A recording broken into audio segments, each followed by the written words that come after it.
This next topic is actually a fairly interesting and sometimes quite a heated topic. Oh, I'm gonna have to try not to swivel the chair around so much. Ooh, that's kind of fun.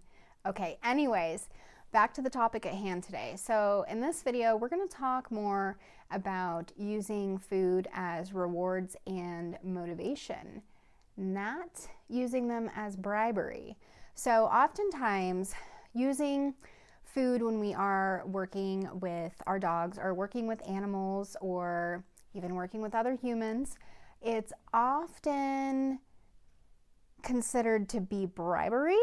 But let me read you the actual definition of bribery, and you can see how we can separate that this is not what is actually going on. It's bribery. So, bribery is offering, giving, soliciting, or receiving of any item of value as a means of influencing the actions of an individual holding a legal or public duty.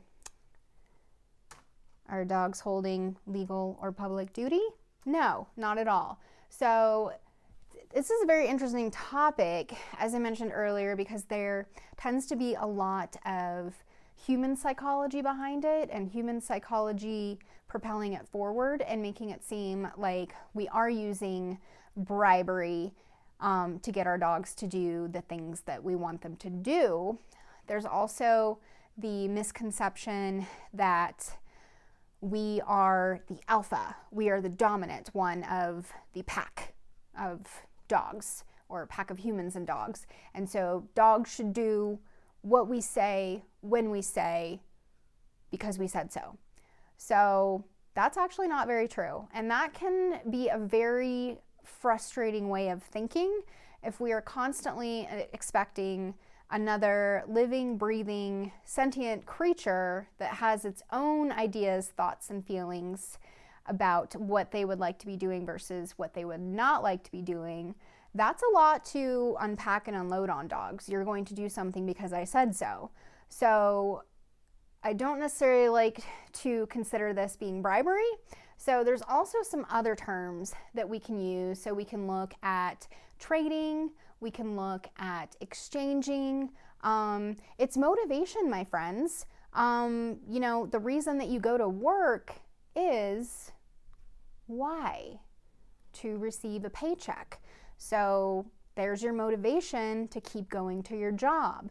All behavior is driven by some sort of motivation. We just have to find out what our dog is motivated by and how we can use that, not to bribe them, but how we can use that to get them to do certain things that we would like them to do, because they're not robots. We can't just boop boop, have a little remote and be like, okay, I want my dog to do this. I'm gonna program it in, hit that little button, and off we go. My dog is just gonna do everything that I want him to do when I want him to do it, because that is just the happy, fantastical land that we live in.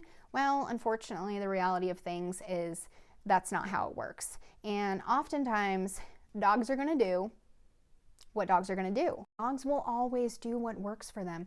If they have an opportunity to gain access to something that is important to them, heck yeah, they're always going to do that. So we can actually use that to our advantage by letting our dogs know, hey, so there is a game that you can play where you always have the opportunity to earn rewards. What say you? Would you like to play this game? So kind of think of it like, why do people like to gamble? Why do people like to play the slot machines? I'll tell you why. Because there is an opportunity to earn a reward. It doesn't necessarily mean a reward is always going to happen, but rewards are being given out. So we can also look at it, I'm going to borrow from a human psychology term here. So it's called reciprocal altruism. I'm going to read out the definition. So reciprocal altruism is a behavior whereby an organism acts in a manner that temporarily reduces its fitness while increasing another organism's fitness, with the expectation that the other organism will act in a similar manner at a later time. That kind of sounds like cooperation to me. So some other ways that we can reshape this so we're not using the term bribery. So tit for tat, mutually beneficial, You scratch my back, I'll scratch your back. You do something I like, I'll do something you like.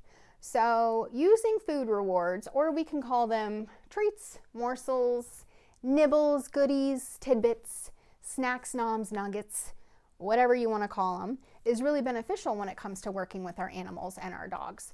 And I'm going to consult my notes here. We got a lot to unpack in this video. So again, like we were talking about, it's payment for doing a good job. It is a reward. It is giving them feedback. It is, hey, I really liked what you did. Perhaps you should do more of that. You know why? Because in doing that, you got something awesome. You got a goodie. You got a snack. You got a tidbit. You got a morsel.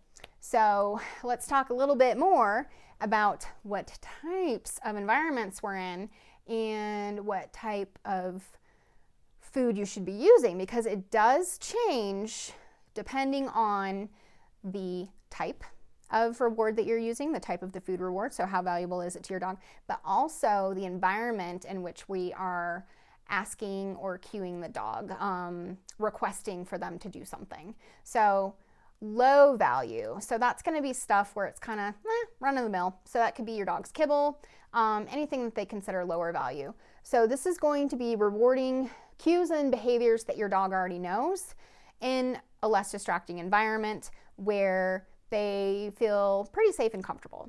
So medium, so everything that's in the low category, out. Nope.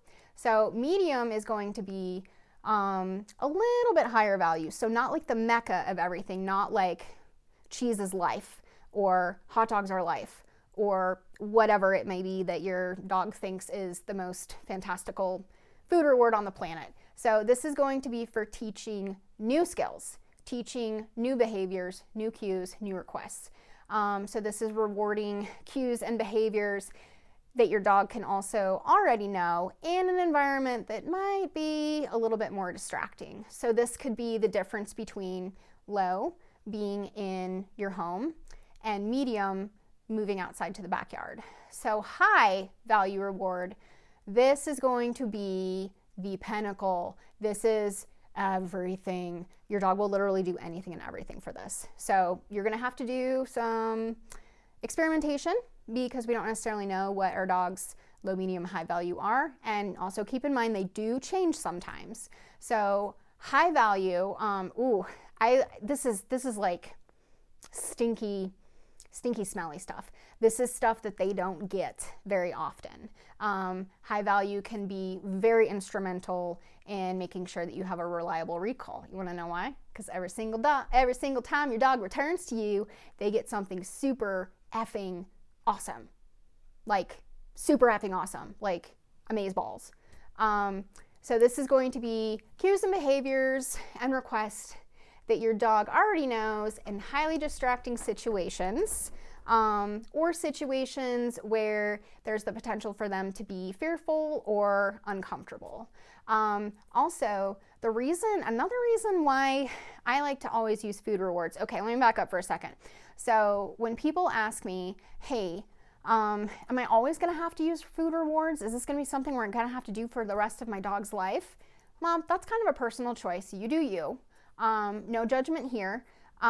We can do things where we can work with food and then we can proof behaviors and then we can slowly wean them off of the food rewards. However, I always have my treat pouch, my fanny pack, my bum bag, whatever you want to call it, that is attached to me whenever I am working with a dog. So it don't matter if I'm working in the house with the dog.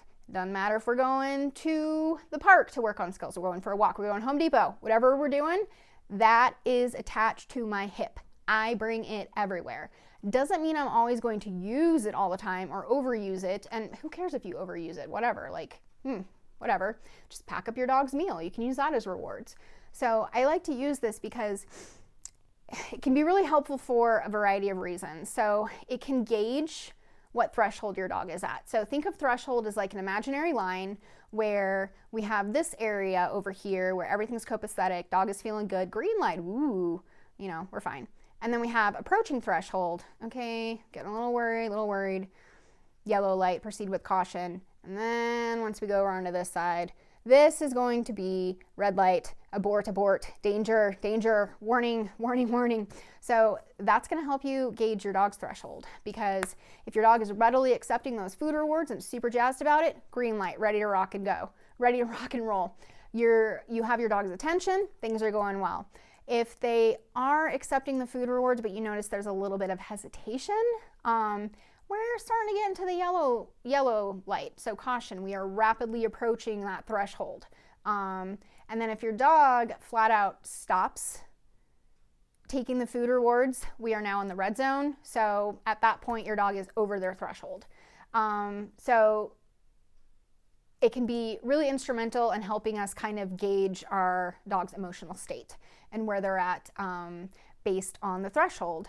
So another thing that's really helpful with is food is usually very positive for dogs. So you can use food to make positive associations if they encounter something that is new, where it's exciting and you're looking for more of a calm behavior, or it could be potentially scary and fearful and you're wanting them to learn that, like, oh, we actually don't have to be worried about that as much, because every single time I see this, I look to mom or dad and I get a food reward. Oh, so every time I see this, so skateboard, every time I see a skateboard, I love skateboard. Do you know why? Skateboard equals nummy, skateboard equals nummy. So in your dog's head, that makes sense. Skateboards equal nummies. Another way that you can use it is it's a good diversion, a good redirection tool, and a good incompatible behavior. So diversion, sometimes I will just take some food and throw it in the opposite direction, and dogs are like, ooh, yay. So that's also redirection. We can do scatter feeding, or we call it scatter snacking. So that's going to be an incompatible behavior, because your dog can't follow the food and follow their nose and be concerned about what is going on at the same time. So, and this also circles back to making more of a positive association to other things that might be going on. So, I guess in conclusion, my answer is don't be stingy with your food, you guys. It's never a bad idea to always reward your dog for a job well done.